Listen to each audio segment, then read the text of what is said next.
Um, Hello. Um,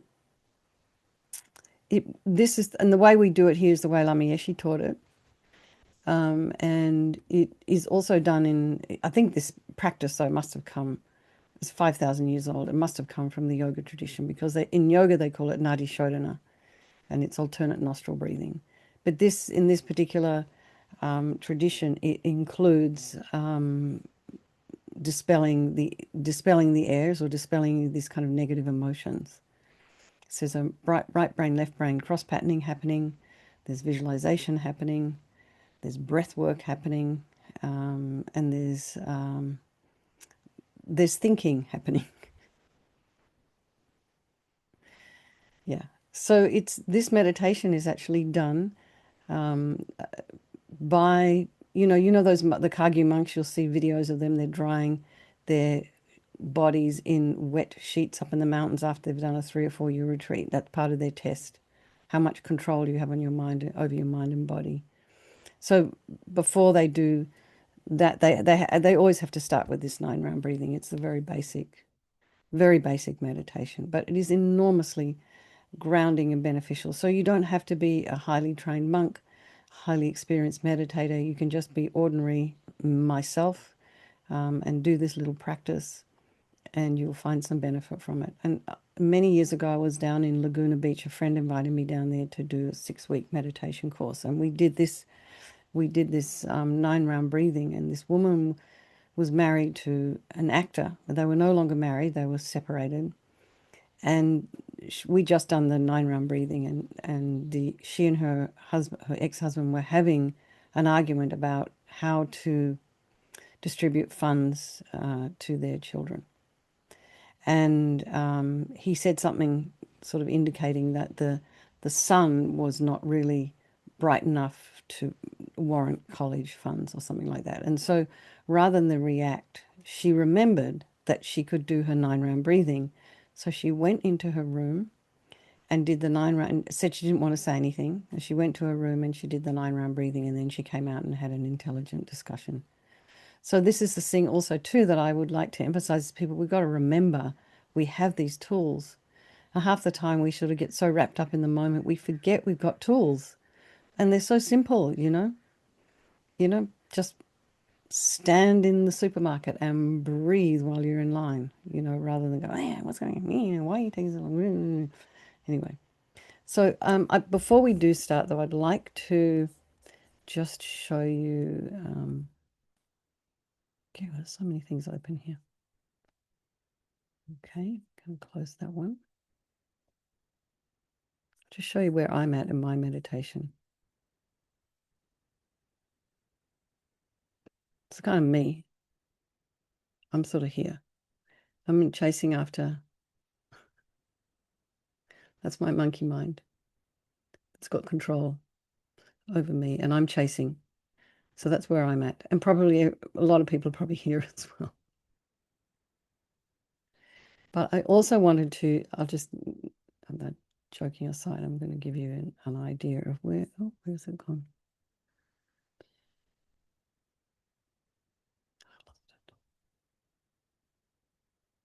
Okay.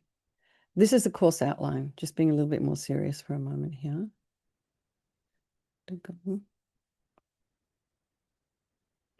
Just so you get an idea of the roadmap.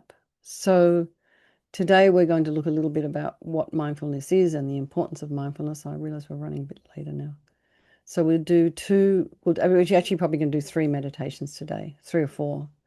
We'll do simple mindfulness of body through physical touch. And we'll think about mindfulness and meditative concentration, and then we'll do a body scan meditation. So these 2 meditations are actually very, very sweet. And you can do them anytime, even outside the context of this course. So that's today. Next Friday, we'll start to look at introspection. So those of you who've done Vipassana will know all about that. So then we'll repeat our body scan meditation and talk a little bit about working with distraction and dullness. And then we'll do mindfulness of breathing. We get to session 3, we're going to start working with our thoughts. So we'll go back to a breath meditation, then we'll think about discerning wisdom, mindfulness and discerning wisdom. And then we meditate on the mindfulness of thoughts. This session actually is very helpful, I think, for people in dealing with all this stuff that's going on in the mind. And then we start to move forward towards the end of the course. We start thinking about utilizing functional thinking to support us. So we'll do meditation on the mindfulness of thoughts. So we usually repeat one from the time before, and then we'll talk a little bit about analytical meditation, and then we do a loving kindness for self meditation. And then session 5, we repeat analytical and loving kindness. Then we come, I actually change this slightly. So we'll do loving kindness for self, and then we do loving kindness for others. So that's the outline of the course. So it's quite simple. And then I wanted to also, perhaps we can just start with some meditation. I don't want to get too far behind. Okay. So the meditation posture that we adopt is something that pretty much everyone uses, whether you're a yogi, whether you practice Vipassana, whatever you practice. If you want to focus and concentrate, this is the way they suggest to sit. And it is in the Tibetan Buddhist tradition, it's part of the Lam Rim, and they talk about the 7-point meditation posture. But you start with, I start with, because we're online, a lot of people have their feet down on the ground and they're sitting in front of a computer. So if you're not sitting cross-legged with your legs underneath you and your legs are down, I would suggest that they're not crossed. So keep your feet about a hip's width apart. So just sort of go inside a little bit, close your eyes, and allow yourself to sort of go inwards. And feel the sensation of the feet on the floor. This is a really good place to start. Just feel where you're at. Feel the sensation of the backs of your legs on the chair, the weight of the legs in the chair, and then your sits bones and the weight of the pelvis in the chair. And so now you want to align your shoulders with your hips as best you can. And then align your ears with your shoulders as best you can. And part of the reason I suggest this is your head is very heavy. So if you're spending a lot of time sitting with your head out of alignment for the rest of the spine, you create torque and stress and strain on your shoulders and your upper back. And as we get older, of course, everything's getting a little bit weaker and we start to hunch over. And according to my chiropractor, it's very bad for the brain. It's very bad for your cognition to be in this position because we're hunched over, yet we need to move forward. So we shift our head up like this. And so then we have this constriction in the back of the neck. It's very difficult for the body and the mind. So as long as we can remain with our shoulders aligned with our hips and our ears aligned with our shoulders. And then you imagine you have this beautiful string of pearls of light stretching from the base all the way up through the crown of the head and beyond. So you just want to lengthen your spine. Put some space in between your vertebrae.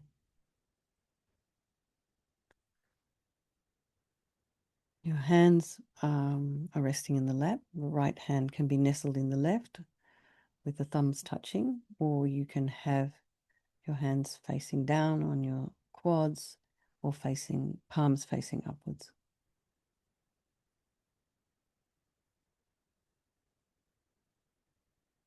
Your chin is a little bit down, so just have some length in the back of the neck. So you're not too far down so that your chin's in your throat, and try not to have your chin too high up because it creates constriction in the back of the neck. And I understand that creates agitation in the mind. The head too far forward creates dullness. So you want to be somewhere in the middle.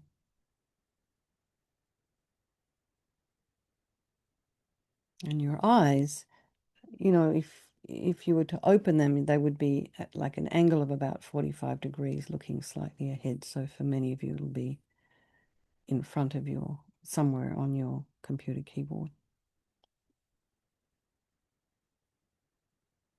So now just go to the crown of the head and release any tension there. Just relax your scalp and the forehead and the eyes and the nose and your cheeks and the area around the mouth, back of the tongue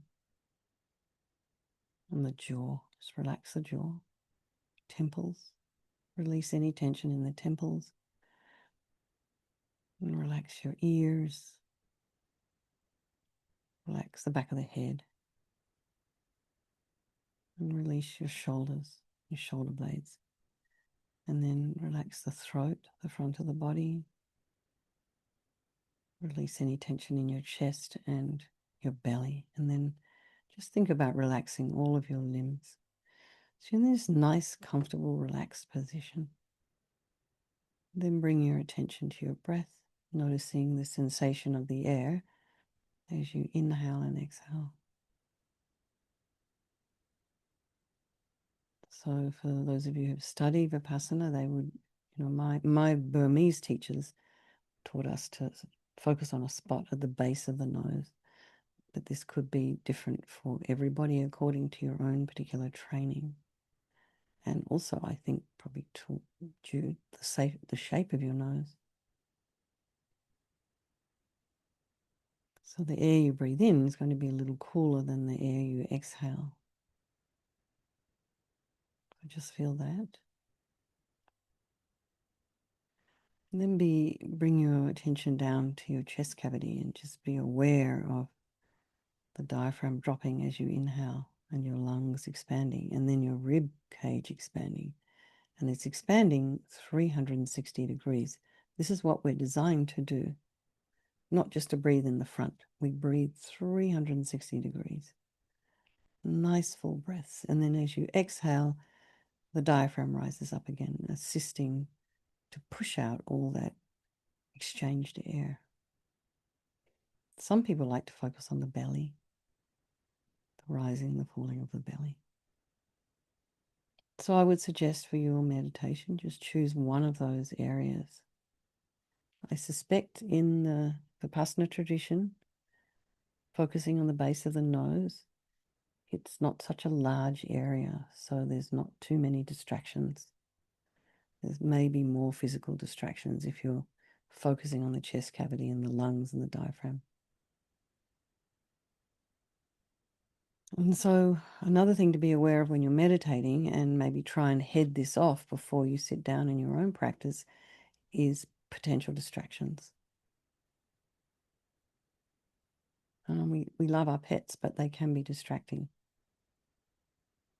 particularly if you're meditating and then they might like to sit on your lap, but then they might want to get up and go do something. And that movement will distract you.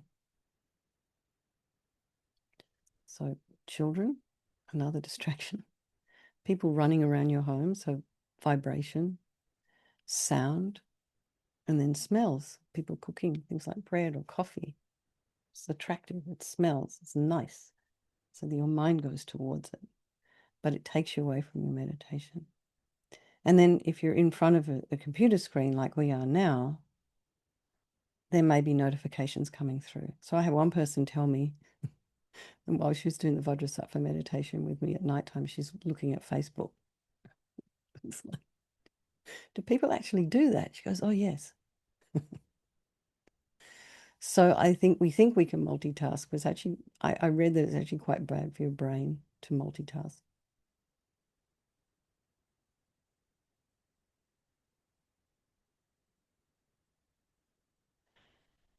So then just check in with your mind this evening. So just check in where you're at.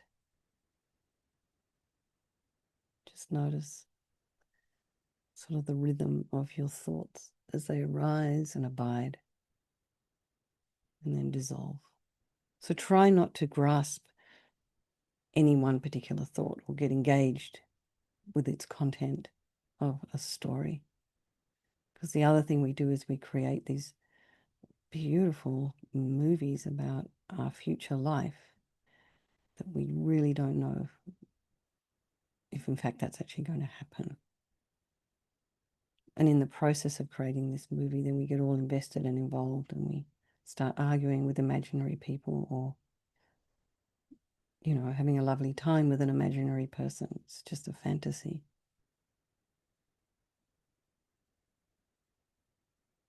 So we will, as we move through the course, we will deal with ways of dealing with all this constant flow of mental imagery and thoughts that are going on in our mind. So Mingyur Rinpoche, who's in the Kagyu tradition, is an amazing Lama. He did a 3-year walking retreat. Should look him up. He's extraordinary. He uses this beautiful analogy. So imagine you're sitting on the bank of a river. So what does your river look like? Is it clear water or muddy water or flowing fast or flowing slow?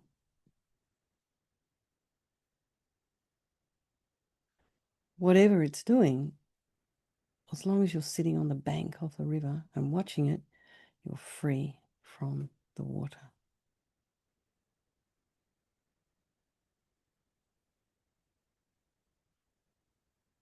So I always like to include a little equanimity meditation because this is the Tibetan Buddhist tradition and the Mahayana tradition. So just very briefly, bring to mind all the people of your life, your loved ones, and your strangers. All those people we pass on the street in cars. We don't think anything about them. In fact, when we're driving, we just see a car. Gosh, that person's so annoying. Why are they driving so slowly? We don't think that there's actually a human being in there that has a life and a love and grief and delight and happiness and children and family events and sadness and loss and financial worry, just like me and you. And then we have people in our life we just don't like at all. We wish they would not be in our life, but somehow they are. That's called aversion. And regardless of how we feel about anybody at any particular time, because these relationships do change, they're all equal. They're all the same as you and me. They just want to be happy and they don't want to suffer. And they all have this extraordinary capacity for a Buddha mind. So, we're quite a way in already to the class, but we can motivate to do this for all the sentient beings in our life.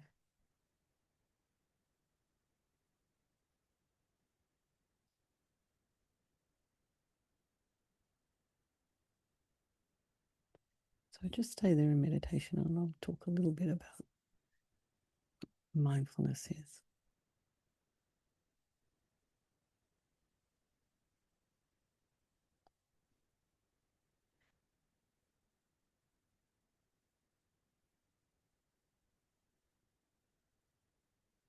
So there's characteristics of what mindfulness is in this particular tradition. So our attention, we are able to engage with its object without forgetting or losing sight of it. So that's called without forgetfulness. So we're just becoming fully present. Whatever it is we're noticing comes fully to our mind or our conscious awareness. The second point is we depend on familiarity. So the strength of our mindfulness is also dependent on how familiar we are with the object. The greater the familiarity, the stronger the associations, the better our attention is able to stay on the object. So breath is a great one.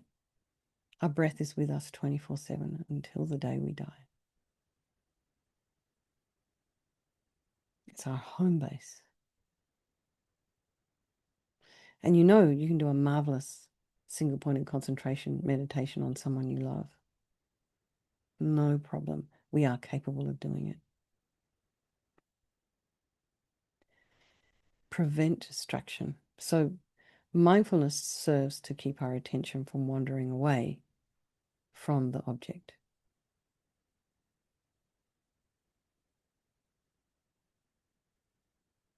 And then when we're mindful of an object, when we fully attend to it and we get to know it, there's a sense of certainty there. We're not attending to something half-heartedly or absent-mindedly. So the object of mindfulness can be sensations in the body, the words of a loved one, the feeling of our heart in our heart, or thoughts, our breath. And mindfulness is not something we have to learn, actually. It's just something we have to remember how to do because it's a natural quality of our mind. We already are able to pay mindful attention to what is happening in our life.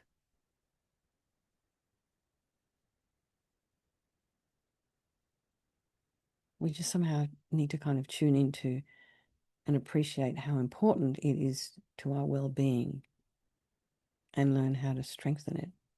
It's almost like, we've got muscles, we can walk from A to B, but if you want to improve your strength, you need to go to maybe the gym and work out or swim or do yoga or something.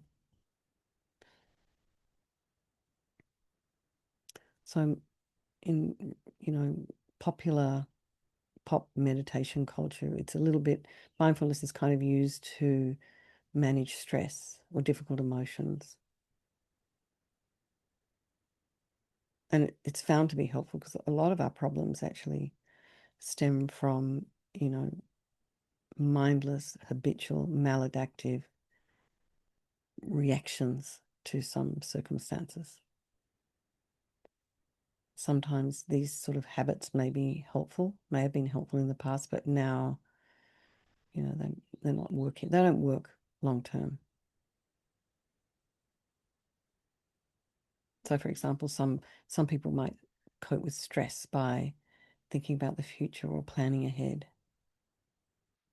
But if you do that all the time as a way to avoid looking at what's happening in the present, you're always going to be living in the future.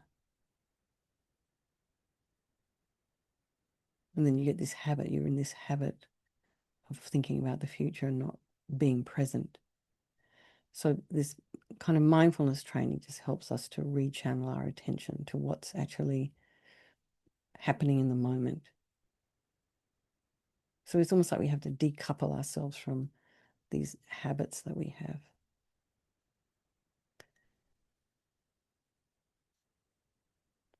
And we're going to do this mindfulness of simple mindfulness of the body through touch. But first of all, I just want you to single point of concentration, focusing on the breath. Just do it for 2 minutes. I just want you to get a sort of a sense of where you're at.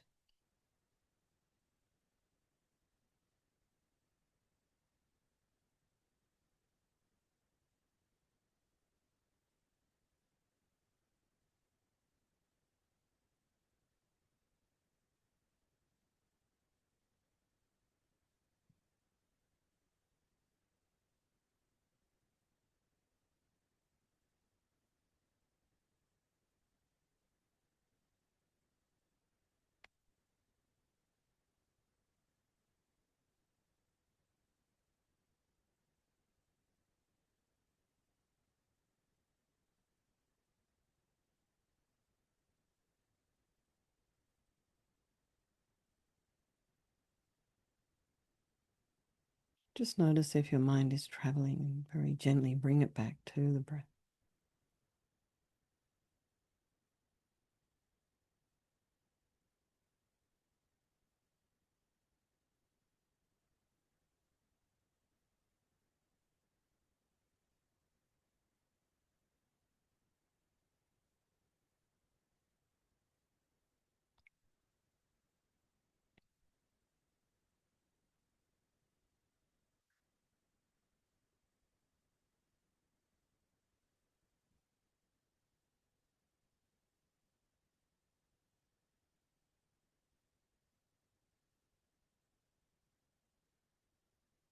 So now we'll start our 9-round breathing. I don't know if everyone has already done this before.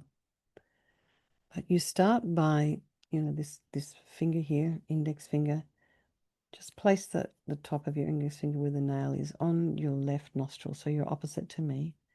Just very gently close that left nostril. And then breathe in through the right nostril and imagine you're breathing in this blissful, radiant white light. So a nice full breath to the top of the breath, and then pause for a moment, and then exhale through the left. You move your finger over and breathe out through the left nostril, this kind of thick, black, yucky smoke, and you're breathing out all your dissatisfaction energy, all your unhealthy attachment. So breathe that out as thick, black, yucky smoke, and then repeat 2 more times, breathing in light. Pause, exhale through the left, all of your unhealthy attachment, dissatisfaction. Breathing in through the right, light. Pause, exhale through the left, all of your dissatisfaction energy. Now you change hands. So this time, just very gently closing the right nostril with the left index finger and breathing in through the left nostril, light.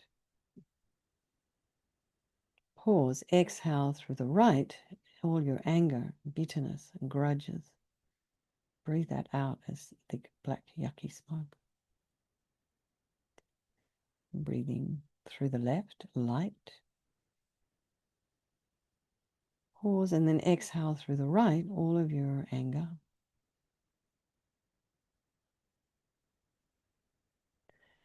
Breathing in through the left, light. And pause and exhale through the right, all of your anger energy. Now just relax both your hands in a meditation mudra or just in your lap. Breathing in through both nostrils this time, light. Pausing at the top of the breath and then exhale through both nostrils, all of your ignorance energy. So in this particular tradition, in the Tibetan Buddhist tradition, ignorance is referring to not understanding or appreciating this law of cause and effect, or karma, and not understanding or appreciating the way things truly exist. That they don't exist in this kind of concrete, fixed way.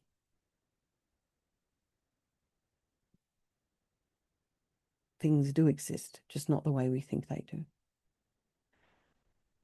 But if all that is not resonating for you, you can also think of just regular conventional ignorance. What does that mean to you? How is it taught? If you have another religion other than Buddhism, how is ignorance taught in your spiritual practice? So again, breathing in through both nostrils, light. Exhale all of your ignorance energy. It leaves you as thick, black, yucky smoke. And breathing one more time, light. And pause and exhale all of your ignorance. Then we do this 2 more times, 2 more rounds. And so attachment, aversion, and ignorance are, in Buddhism, considered 3 poisonous minds. So it makes sense that a meditator would want to clear all of that out before they start to meditate, because the first thing that's going to happen when you sit down to be quiet, all of those so-called poisonous minds will start to arise and give you a hard time. So we start again, breathing in through the right nostril, light. Pause and then exhale through the left, all of your dissatisfaction and unhealthy attachment energy. Breathing in through the right. Pause, exhale all of your dissatisfaction. And then one more time, breathing in through the right, light. Then exhale all of your dissatisfaction. Could be also dissatisfaction with yourself. Then now change hands, breathing in through the left, light. And pause, and then exhale through the right, all of your anger, bitterness, grudges, jealousy. Breathe that out as thick, black, yucky smoke. Breathing in through the right, light.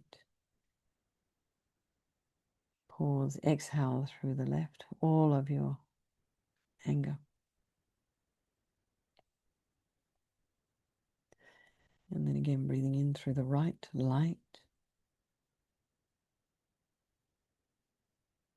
Exhale through the, breathing in through the left, light. Exhale through the right, all of your anger. Now breathing in through both nostrils, light. Exhale all of your ignorance. And then just repeat, breathing in light. Exhale all of your ignorance. And it leaves you as thick black yucky smoke. It doesn't come back in. It doesn't pollute you. Doesn't pollute anyone else. Just disappears. And then the last round, breathing in light through the right. Exhale through the left, dissatisfaction, unhealthy attachment, addictions. Breathe out. Repeat, light through the right. Exhale through the left, all of your unhealthy attachment energy.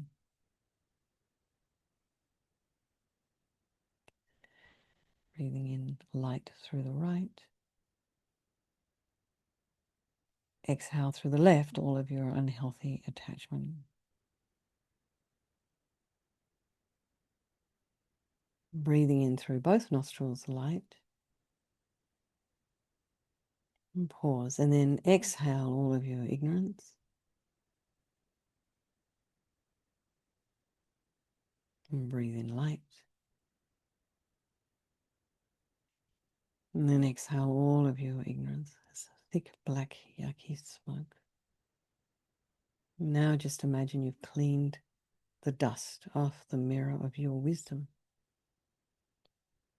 And then now meditate another 2 minutes of single-pointed concentration. And just feel.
Well, now we're doing this meditation, simple mindfulness of the body through touch. So here we are going to invoke the power of our physical touch to help us become aware of the physical sensations at the different parts of our body.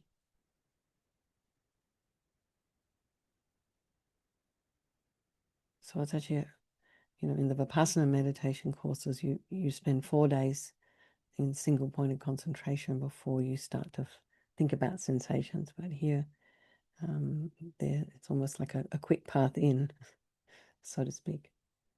But it's a different meditation technique. So when you place your hand on a body part, you will immediately become aware of the sense of touch between the body and the hand and other sensations there. So it's a very easy way to introduce mindfulness and allow ourselves to get an experience of being aware and present. So gently place one hand on the top of your head, the crown, and just allow the sense of touch to draw your attention there. Just noting any sensations while we pause here for a few breaths. So you may feel warmth of the crown of your head in the palm of your hand. You may feel your hair in the palm of your hand. You may feel the warmth and the pressure of the palm of your hand on your crown. And you may feel other sensations there.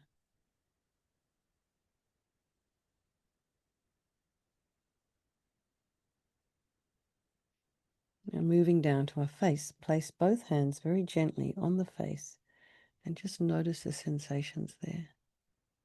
Can you feel the warmth of your hands? Are you tensing up any of your facial muscles? Can you relax these muscles and let in a different feeling, one of softness and ease and comfort into your face? So now move your hands down to your neck. So one hand on the back of the neck, maybe one hand on the throat. Just very gently rest them there. And can you sense the touch of your hands and any sensations there?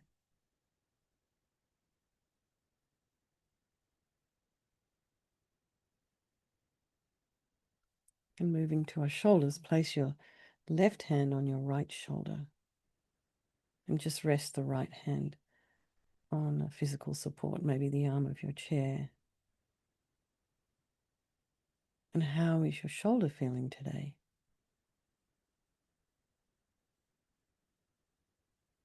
And then just slide your hand down to the right elbow and just very lightly hold onto it with your left hand and notice the sensations here.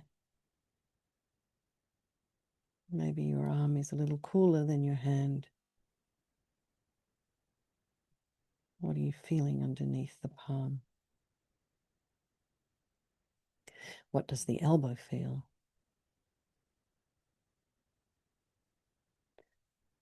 And bring your hand now down to your wrist. Just hold on to your right wrist with your left hand. And what do you notice there?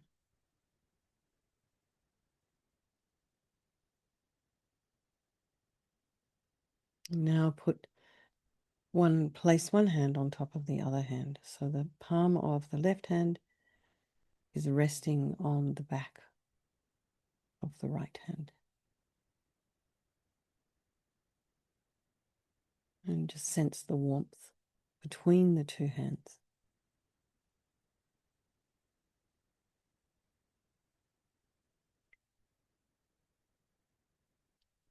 Now we switched sides and place the right hand on the left shoulder.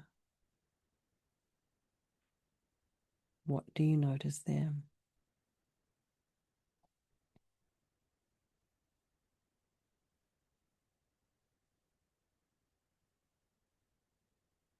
And then bring your hand down to your left elbow.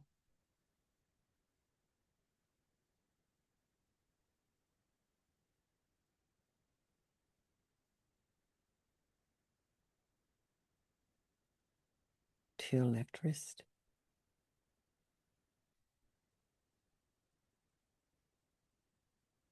And then again, place the right hand on top of the left hand. Just feel the sensations and the warmth and touch between the hands.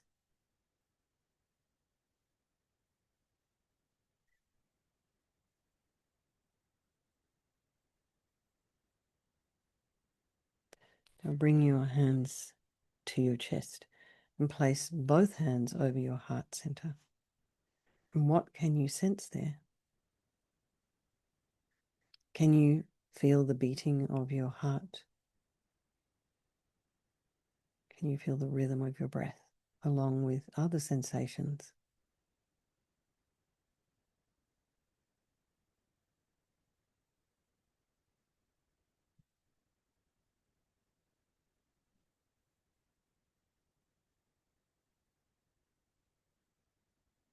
And then bring your hands down to your belly, to your abdomen, and just rest your hands there on your abdomen.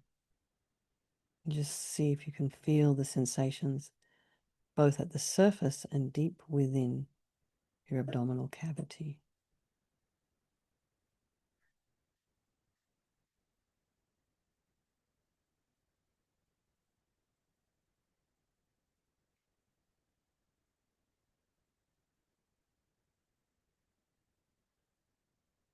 Now move both hands just over your hip bones. Just allow the sense of touch to guide your attention to the pelvis and feel the weight of your pelvis on the chair. See if you can release that weight so your pelvis can rest comfortably there. Now just move your hands onto your knees and just rest them there and attend to the sensations at the knees. And then just send the mind down to the feet. Draw your attention to your feet and leaving your hands on your knees, and just sense the sensations at the soles of the foot, the top of the foot, in the toes. And having activated all of these sensations into your awareness, can you rest your feet there on the ground and release the weight of your legs into gravity? So just allow yourself to settle and be comfortable there just for a moment or two.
So, if anyone wants to share anything before we continue with talking about meditative concentration, just go ahead and unmute yourself if you have anything to share. If you don't, we will continue. You're all looking pretty good.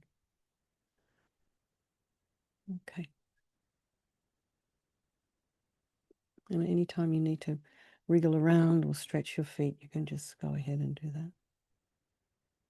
Don't be uncomfortable.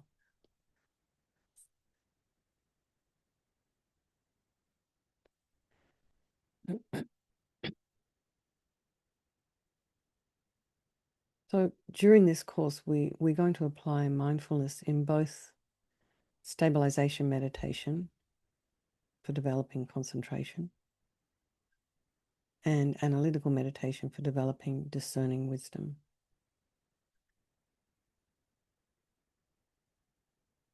So in stabilization meditation, anapana, we kind of focus our attention, we stabilize our attention on an object of meditation through calming the dysfunctional states of our body and mind that interfere with this process of settling down. Our body is agitated, our mind is agitated. So mindfulness can help to sustain the connection between our attention and the object of meditation and help to prevent distraction.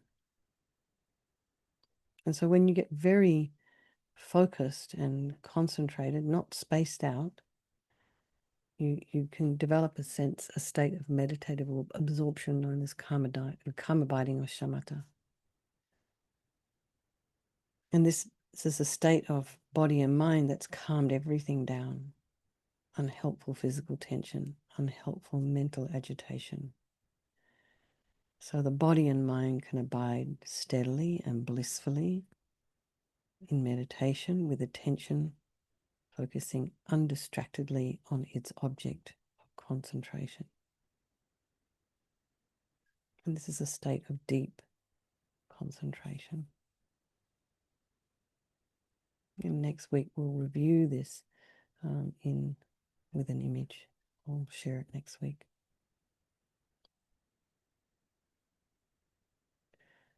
So many of us would, of course, benefit greatly to begin our mindfulness journey through stabilization meditation. I personally have benefited enormously through the Vipassana practices.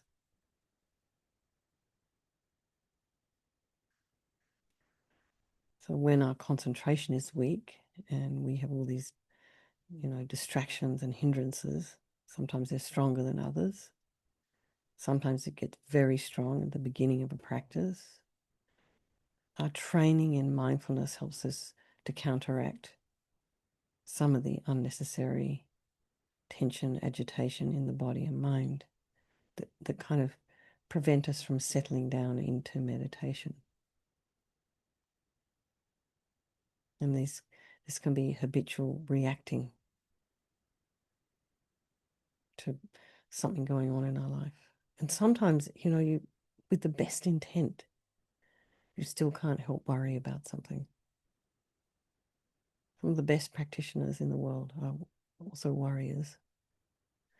It's not that they're doing their practice badly, it's just, it's really hard. It's really hard to control the mind. And so by doing this kind of mindfulness meditation, to these practices, it helps enormously with this harmonious functioning between the body and the mind. And this also contributes towards a better physical and mental well-being. Because, we have so many habits. Sometimes they come from a previous life. Don't know why I said that. Don't know why I think that.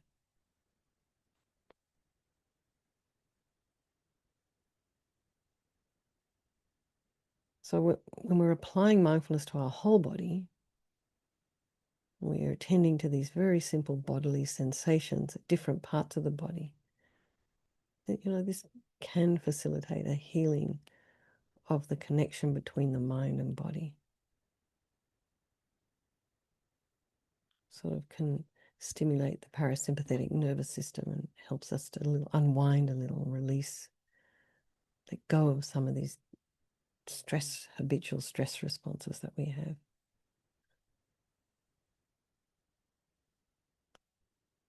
So now we'll do this body scan meditation.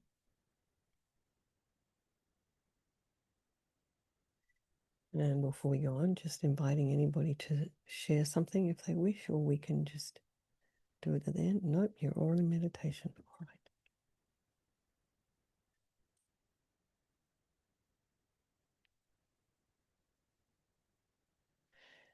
So we're returning our attention to be in touch with our body. And we're going to sense this time. We won't touch our body. We're going to sense the bodily sensations at the different parts of the body. And we're going to contact our body with our attention, with our mindful attention.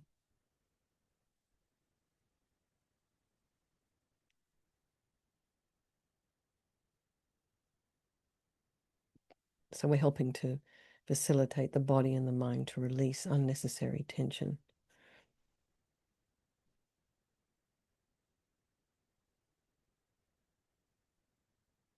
So just make sure you're nice and aligned again.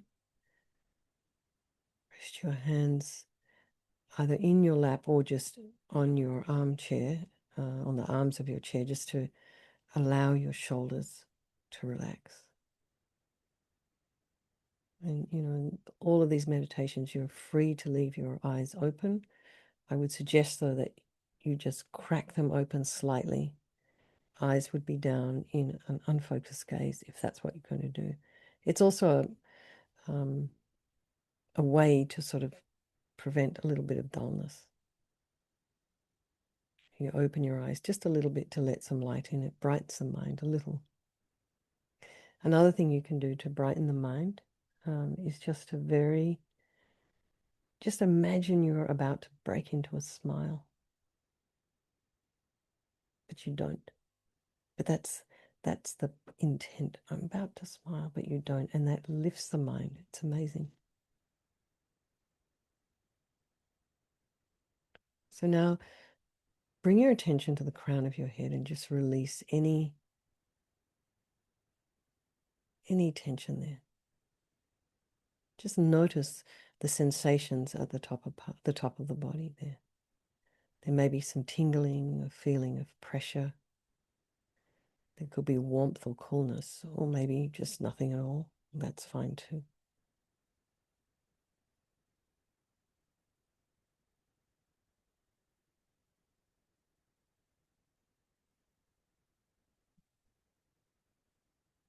And then move down your face and notice the sensations there.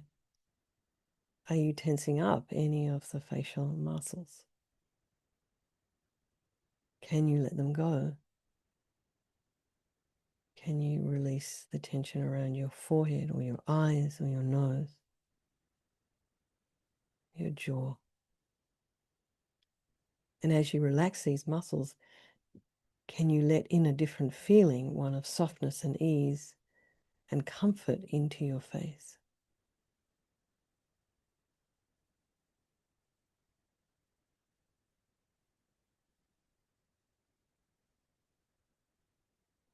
And invite your attention to the neck and the throat area. And just notice the sensations there.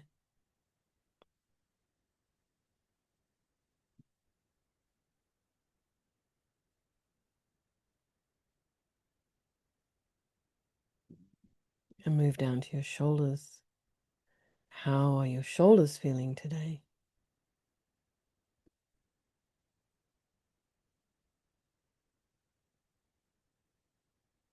If you're noticing any tension or uncomfortable feelings here or anywhere else in the body, can you simply acknowledge them for the time being? So don't feel that you have to change them immediately for the better. Can you just let them be?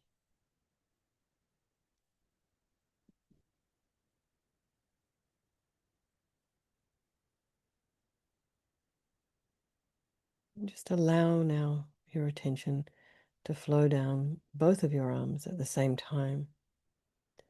And just notice the simple sensations in your upper arms, your elbows, the lower arm, and finally your hands and fingers. Can you sense the sensations at the palms, the back of the hands? Are your fingers tingling?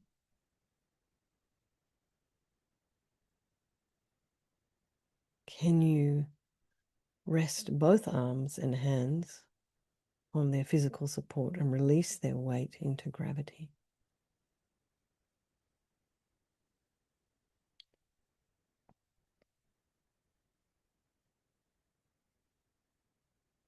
Coming back to your chest and your heart center, what do you find here this time round? Can you feel the breath along with the beating of the heart?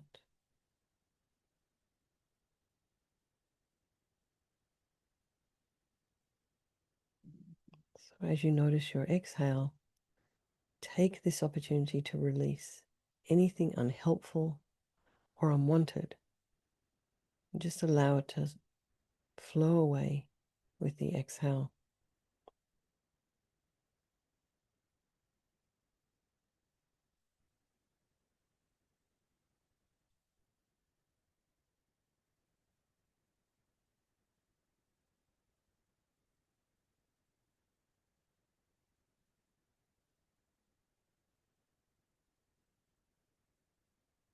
As you exhale, allow your attention to go deeper towards the belly.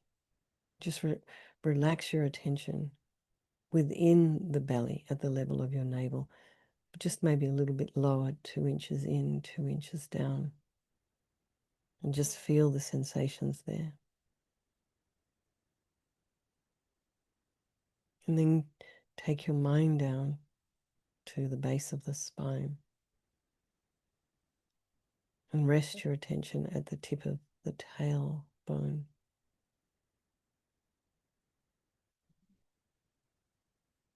Feel the sensations there.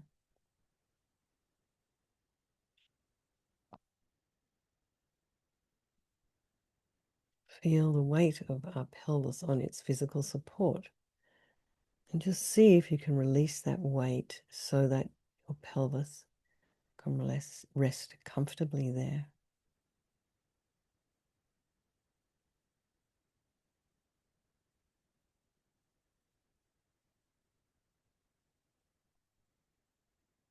Allow your attention to flow down both legs at the same time.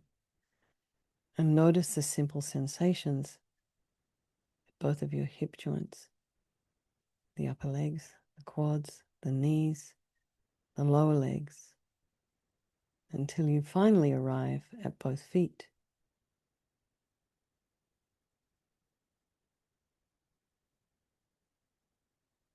Just notice the sensations, the sole of the feet.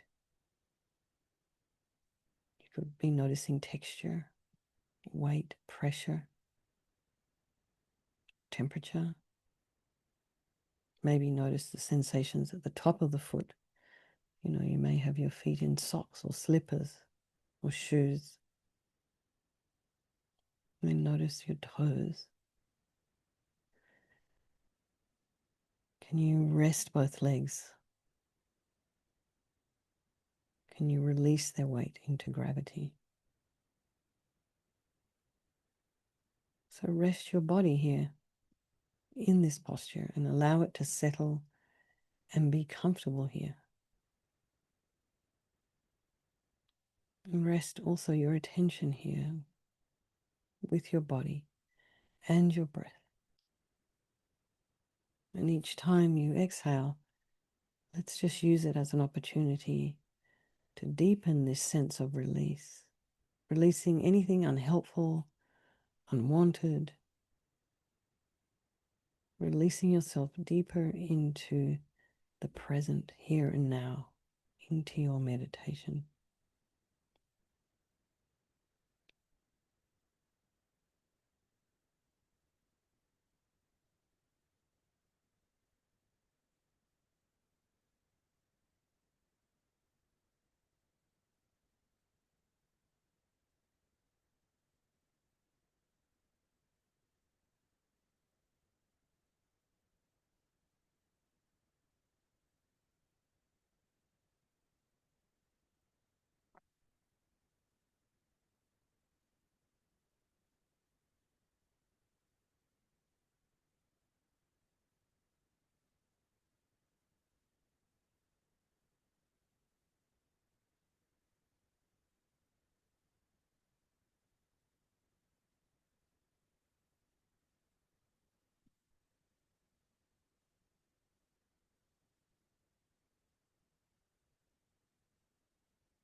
Okay, everybody, just relax. I want to check in before we finish. So, one of the benefits of this body scan meditation is it helps to facilitate and heal maybe any misconnection between the body and the mind. Because you're having to focus, you're having to bring the mind's attention to a particular body part. It also helps to relax. So if you're in a very high state of agitation, kind of brings you back down to homeostasis. If you're in a more of a dull state, it can bring you up. So it's actually quite balancing to do this. So it kind of brings you back to sort of a baseline normal level of functioning.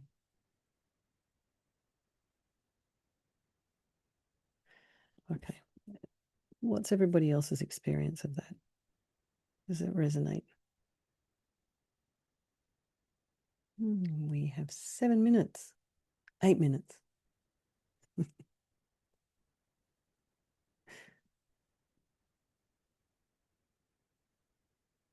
Tanya, it looks like you're about to unmute yourself. Are you or not? Yes? No? No, no, no one has anything to say. This is what happens is everyone gets so into their meditation that they don't want to speak at the end. And I understand you become kind of nonverbal.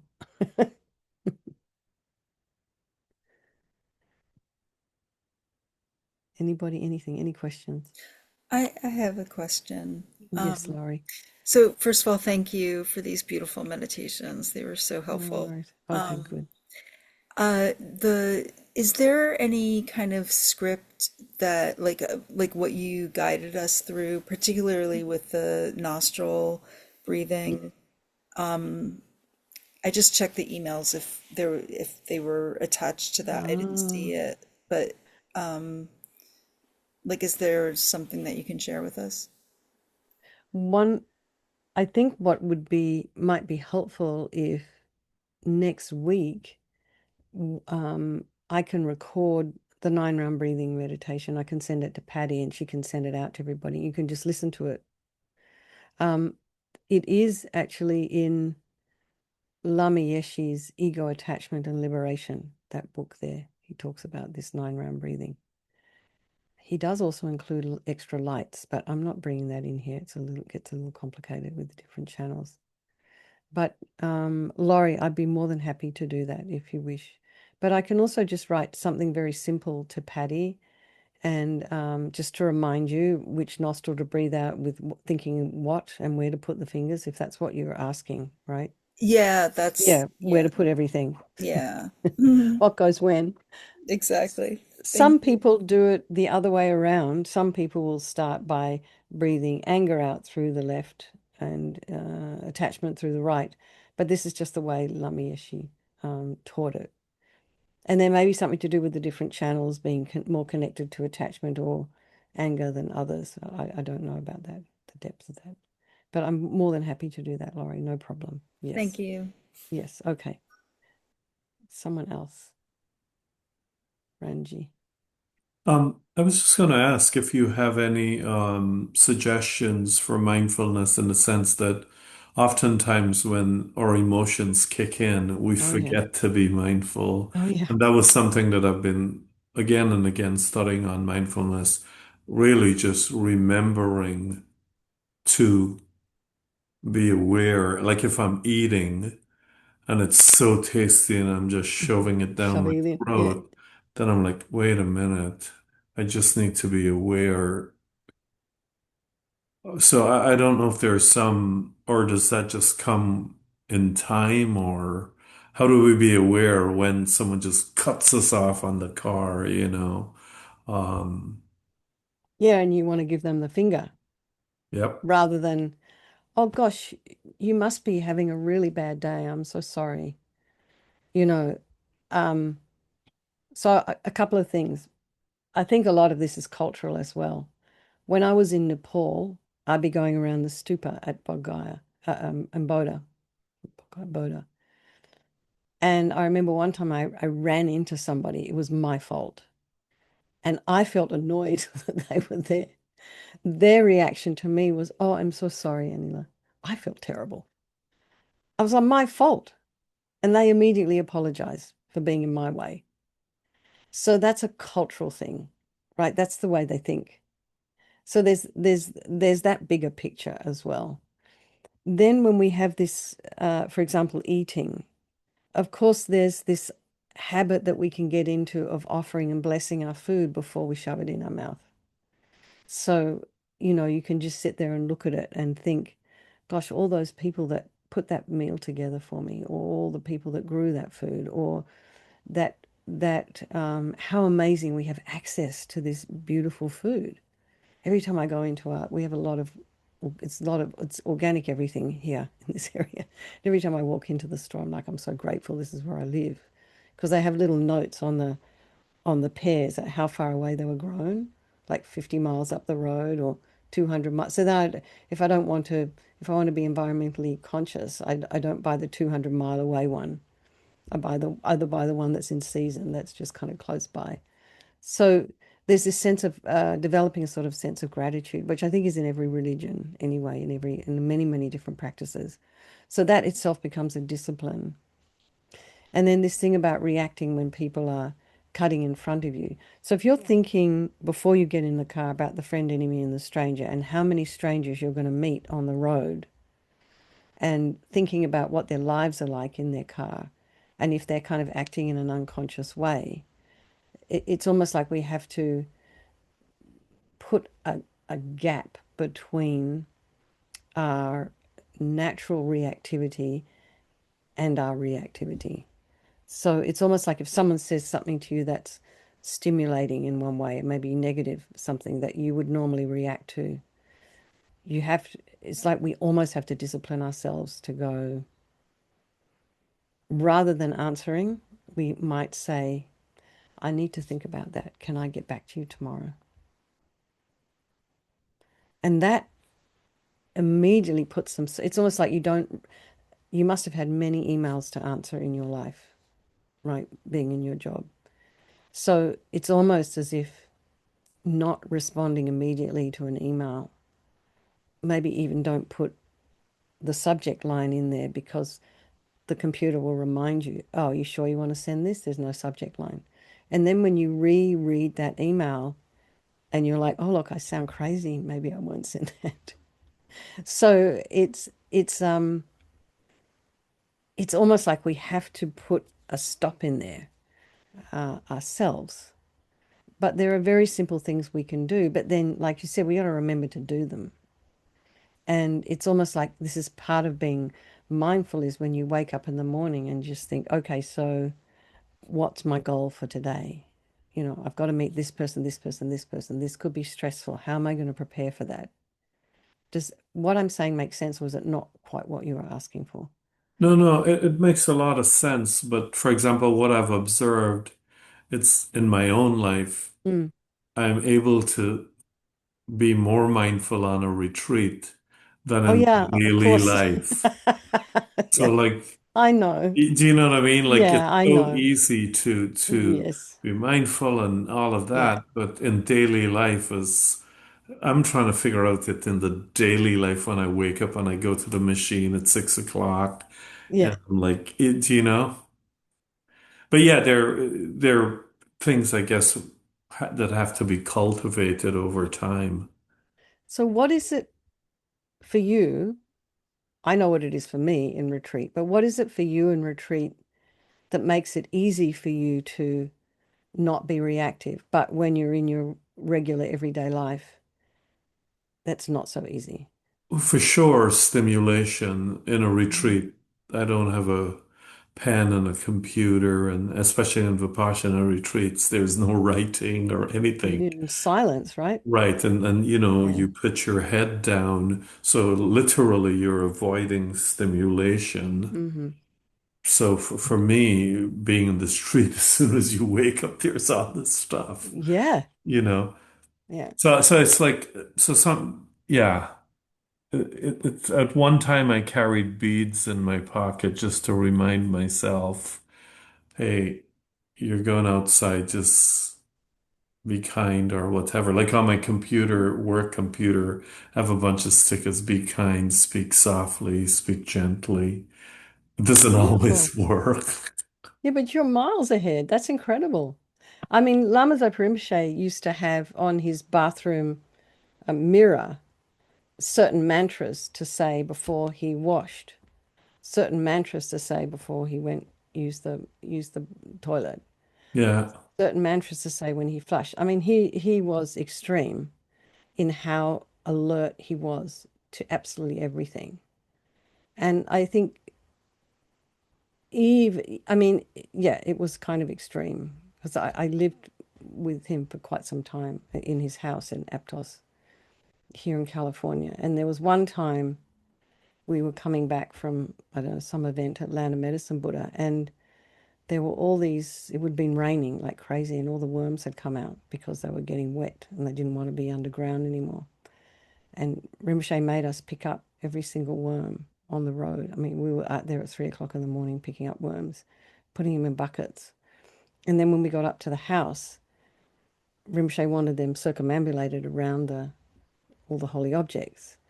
And I was kind of going along with it. And I looked around, everyone had disappeared. They're all gone back to bed. They left me. Anyway, what I'm saying is, but in amongst all this was happening, I was picking the worms up with my hand. Rinpoche came up to me. He said, uh, "Don't use your hands," because he was just very aware of what everybody was doing because he said you were going to get it's not good for you to touch what's been on the ground there, something like that. I don't know, but I don't know if that example made sense, but it's almost as if like you're already doing it before you've got sticky notes on your computer, which is what kind of Rinpoche did. You've got a mala in your hand that you touch physically before you go out the door. I'm not sure what else. I mean, you're quite ahead with that, so I'm not sure what else I could suggest other than you just have to refine your mindfulness. So somehow it's almost as if that state that you get into when you're in retreat of being in this kind of you come to this more homeostasis within your body because you're cutting out all the stimulation. Somehow try and bring that into your everyday life. It's like there's a quality there that you do have access to in your everyday life because otherwise you wouldn't have access to it when you're in meditation retreat. It just make it easier for you, but it's there all the time. Otherwise you'd never find it. So it's almost like Mm. you have to remind yourself, I can go back there anytime I want. So you can actually turn your computer screen off and just sit back and close your eyes and take yourself back to your retreat state for like a minute before you continue. It's almost like you have to go, and if that doesn't help, do down dog. I don't know. Do you know? Um, No, that's very helpful that the quality, I never thought about it like that. That yeah, the same quality is in the retreat spaces as it is that I have that quality. yeah, It's not something new. It's there. all the time. Very helpful. Yeah. Thank Okay. you. Because the Buddha said this about us. Those three poisonous minds that we were dealing with earlier, they're just dirt and dust on top of this pure, clear stuff, which is our mind. We just have to access it. We just have to access it. We're 6 minutes over. I'm sorry, Patty. Um, if anybody has anything else that they'd like to share or communicate with me in any way, please write to Patty and she'll give you my email address. Um, and I will make some kind of little script for you guys. So if you do have anything that you want to think about or talk to me about privately, just let me know. Okay. And yeah, actually, you can just give them my email. Why don't we just give them my email? Or yeah, write to Patty and I'll communicate back to you. All I right. also wanted to remind everyone that the session is being recorded, and in a few days it actually should be online. So if you wanted to listen again, it should be Oh, accessible. okay. So maybe, is there any way we can tell everybody where the 9 round breathing is in the course? In the Um, Probably not. It's not being edited. Does she have to I'm scroll not, I'm through not it? sure at this point. Yeah. Okay. Switching I around think it here. was about 40 minutes in.